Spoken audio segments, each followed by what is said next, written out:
একটি দেশের সরকার সে স্বৈরতান্ত্রিক হয়ে উঠছে নাকি গণতান্ত্রিকভাবে দেশ পরিচালনার তার ইচ্ছে পোষণ করছে, এটা বোঝার জন্য আপনি কয়েকটা বিষয় লক্ষ্য করতে পারেন। এর মধ্যে দর্শক আমরা একটা বিষয় প্রায়ই দেখে থাকি যে যখনই কোনো সরকার তার যে কোনো কর্মসূচি বা আচার আচরণ অথবা সরকার কোনো নিজের পজিশন নেওয়ার জন্য যদি অনেক বেশি সংবিধানকে ব্যবহার করে থাকে এবং যদি বারবার কথায় কথায় বলে যে এইটা সংবিধানে আছে ওইটা সংবিধানে নেই, তো এভাবে করে করে যদি সরকার তার কার্যক্রমটাকে বেশি সাংবিধানিক অনেক বেশি দায়বদ্ধতা দেখাতে চায়, এরকমভাবে যখন এগিয়ে যায় তখন কিন্তু আস্তে আস্তে সেই সরকারের মধ্যে এক ধরনের স্বৈরতন্ত্র গ্রো করে এবং বিশ্বের প্রতিটি স্বৈরাচারী কিন্তু তাদের স্বৈরতন্ত্রকে প্রতিষ্ঠা করার জন্য তারা বারবার সংবিধানের দোহাই দিত।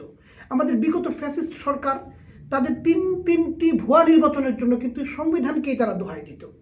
সুতরাং কোনো একটি সরকার যখন সেই বেশি মাত্রায় সংবিধানকে দোহাই দিয়ে তাদের কার্যক্রম পরিচালনা করে এবং জনমত থেকে সরে আসা শুরু করে, তখনই সেই সরকারের মধ্যে একটি স্বৈরতান্ত্রিকতা তাদের মধ্যে গ্রো করে।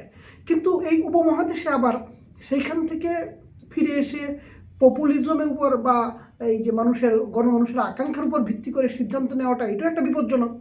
যেরকমটা আমরা পাকিস্তানে দেখেছি যে পাকিস্তানের ইমরান খান মানুষের আকাঙ্ক্ষার উপর ভিত্তি করে সিদ্ধান্ত নিতে গিয়ে শেষ পর্যন্ত আজকে তার যে পরিণতি, প্রথমে তো উনি ক্ষমতা হারিয়েছেন এবং শেষে উনি জেলে গিয়েছেন এবং এখন জেলে নির্মম নির্যাতনের শিকার হচ্ছেন।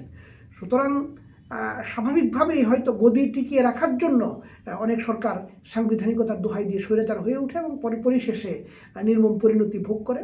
আবার একই সাথে যদি জনগণের আকাঙ্ক্ষাকে পূরণ করতে গেলেও সেটাকেও কিন্তু এখানকার যে ডিপ স্টেট বা অন্যান্য শক্তিগুলো তাকে বাধাগ্রস্ত করে। সুতরাং সরকারকে বুঝে শুনে দুইটার মধ্যে ব্যালেন্স করেই একটা সিদ্ধান্ত নিতে হয়।